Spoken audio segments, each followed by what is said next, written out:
Morning television might seem like an endless parade of chatty co-hosts and fast-moving segments on everything from celebrities to cooking. But that cheerful facade belies the cutthroat nature of morning TV. Guest bookers practically ready to beg, lie, and steal for key interviews, and executives desperate to slay the competition. We all got a peek behind the breakfast curtain when the Today Show cut Ann Curry loose. This is not easy to say, but today is going to be my last morning as a regular co-host of Today. I will still be a part of the Today Show family, but I'm going to have a new title and a new role. And this is not as I expected to ever leave this couch after 15 years. You know, I have loved you, and I've wanted to give you the world. And I still do. And for all of you who saw me as a groundbreaker, I'm sorry I couldn't carry the ball over the finish line, but man, I did try. She does look like Bambi, doesn't she, with those big doe eyes? There is something Bambi-like about her. And an operation to slay her. That's what it was called internally.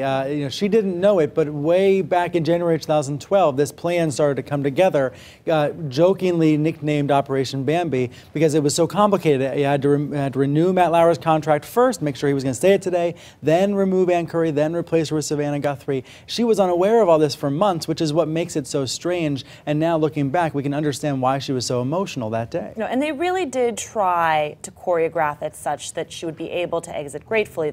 Gracefully, there'd be this whole other option, and she'd want to take it. Right. She didn't want to take it. I don't think she ever would have come around to this proposal. I mean, she had waited 15 years for the job she was given. It was her dream job. And I think part of why Today was so wounded by the whole thing is that so many viewers could relate to that. You know, we've all waited for a dream job at one time or another. We've all waited for our turn. Maybe we've all been passed over the way she was passed over for Meredith Vieira in 2006. And then to finally get the job in 2011, I just don't think she was going to give it up that easily. And she tried to hold on to it. She just couldn't. Do you think that audience has that same sentiment for Natalie Morales? I think some of the viewers do. I don't know if Natalie was ever being groomed as visibly as Ann Curry was, so maybe it's not as heightened as it was for Ann Curry. But viewers do treat these shows as soap operas. In the Today Show GMA competition, part of what it seems is under reference is the fact that GMA really did a lot of things right. This wasn't just about the Today Show falling down on the job. Right. It's a combination. It's like a seesaw, and these shows have gone back and forth like that for 30, 35 years.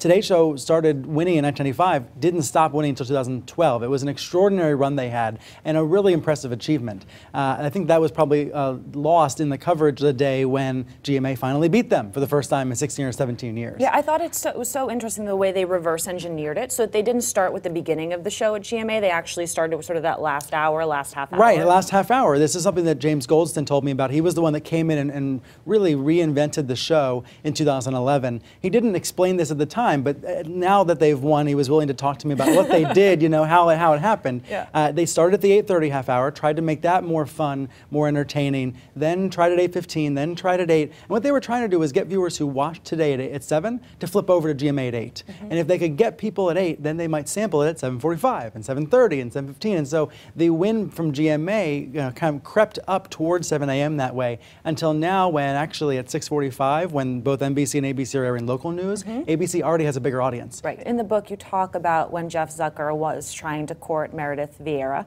and that famous car ride from one studio to the other, and at the same time trying to court Kelly Ripa. Yeah. Why did that stall out? Yeah, people don't know that he was actually also going after Kelly Ripa. He was trying to steal 2 people from ABC at that time.